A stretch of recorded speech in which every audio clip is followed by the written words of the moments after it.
Welcome to the STI Mainstreaming Reporting tutorial. Overview of the STI Mainstreaming Reporting process.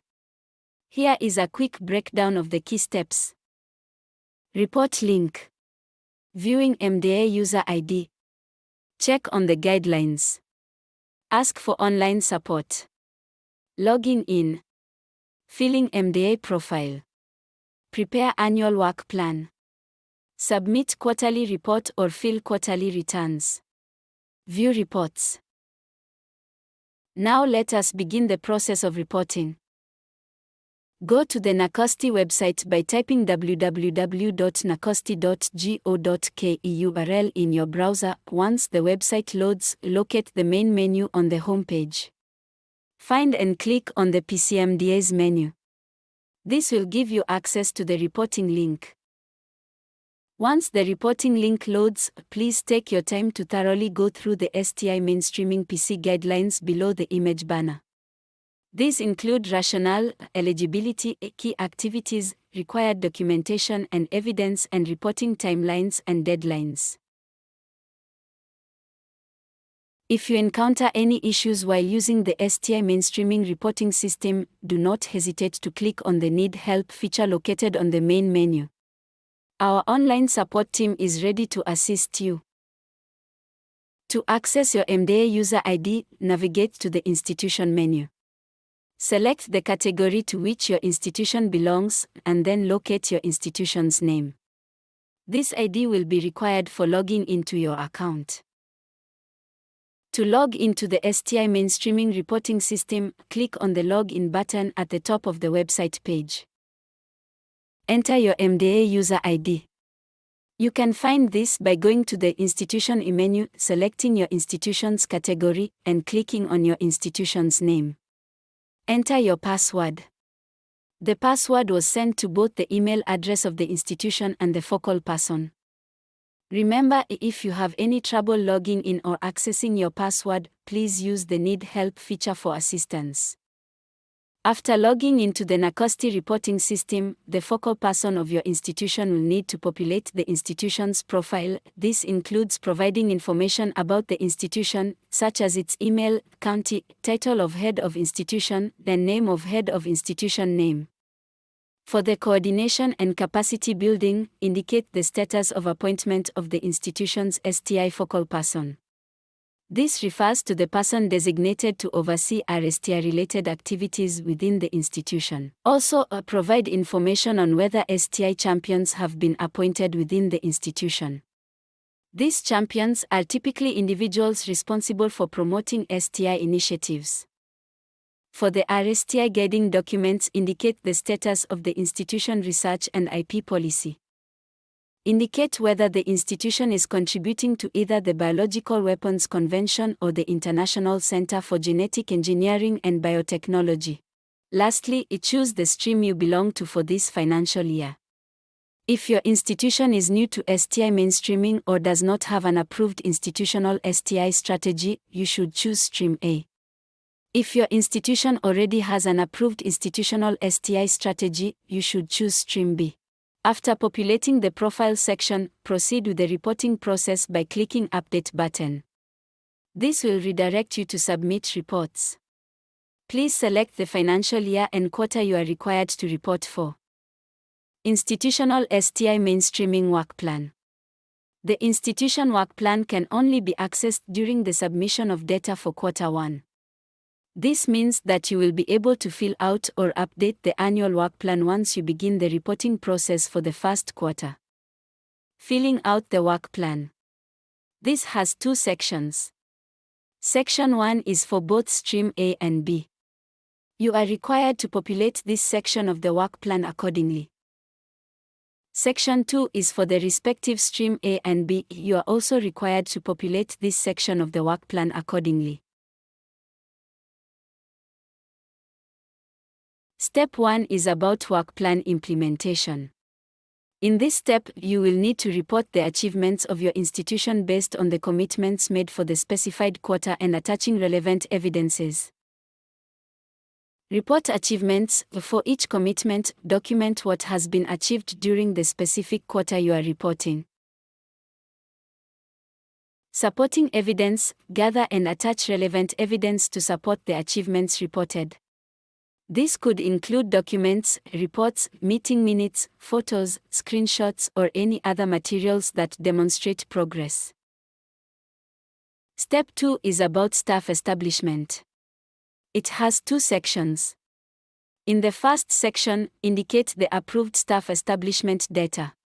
This includes the total number of in-post staff, the total number of in-post staff who are offering technical services, the total number of in-post staff who are non-Kenyans, and lastly the total number of in-post staff who are non-Kenyans and are offering technical services. In the second section, you will need to fill out Table 1 on current in-post staff, capturing details about your institution's staff establishment.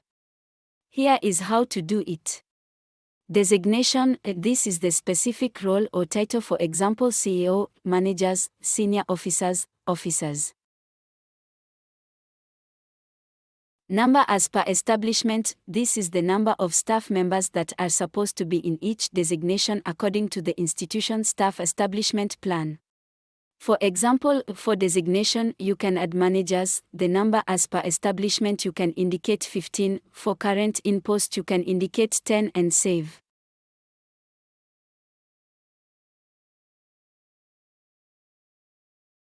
Step 3 is about human resource capacity. Use Table 2 to provide the current numbers and qualifications of STI capacity in your institution based on the 5 broad specialties, qualifications, gender and age where less than or equal to 50 years or greater than 50 years. As an example, you can add in the field of humanities and social sciences, there are male staff members who hold a higher diploma. Specifically, there are 10 male staff members aged 50 years or younger, while there are 6 male staff members who are older than 50 years. Step 4 is about STI equipment. Provide all the current active research, technology and innovation equipment whose cost amounts to over 0.5 million Kenya shillings. Any additional equipment acquired will be added cumulatively and be reported in the subsequent quarter. You are required to indicate the name of equipment, date installed, location within the institution or laboratory, cost of equipment in Kenya shillings, use or capability of the equipment, and lastly if the equipment in working condition. Step 5 is about STI expenditure. Provide the annual institutional budget allocated and actual expenditure for research and development, technology development, and innovation activities within a financial year. This will document the institution's efforts towards ensuring budgetary allocation for R&D is at least 2% of the operational budget. You are required to indicate funding source. This is either in form of appropriation in aid, donors, or GOK grants. Name of the partners. Total development budget for the financial year in Kenya shillings. Total annual recurrent budget for the financial year. Annual research and development budget for the financial year, and lastly, actual quarter expenditure on R&D. Step 6 is about STI programs or projects. Use Table 5 to list all research, science, technology and innovation STI programs or projects being undertaken in your institution within the last 10 years and involving partnership with quintuple helix. These are research institutions, universities, TVETs, industry, private sector, local communities, civil society and development partners. Use the Add button to indicate the title of the program or project, principal investigator, project start date, project end date, source of funding in Kenya shillings, whether it is from GOK, A, development partner, or private sector, and finally, indicate the name of the partners and whether they are from the public or private sector. Step 7 in this context requires a detailed accounting of the research, science, technology, and innovation outputs of your institution. To effectively address this step, you will need to categorize and quantify various outputs cumulatively and within the last 20 years or since your institution was established, whichever is the lesser. Using the Add button, indicate the type and number of STI outputs such as publications, intellectual property, technology transfer and commercialization of products or services, technology transfer and incubations among others from the various programs and projects undertaken by the institution. To address Step 8 in the context of disseminating research, science, technology, and innovation outputs, you will need to indicate how each output was disseminated during a specific quarter of the financial year. This involves identifying the mode of dissemination, providing detailed information about the activity, and specifying the number of dissemination instances for each output. For Step 10, the final stage before submission, you are required to review all the data provided to ensure accuracy, completeness, and consistency. Once the review is complete, attach the accounting officer's forwarding letter as part of the submission. This letter formally confirms the submission and ensures that the accounting officer takes responsibility for the validity and accuracy of the data. To view your submission, navigate to the My Submissions menu on the platform. After your submission, you can expect to receive a feedback letter within 15 days, which will be sent to you via institutional email or made available within the portal.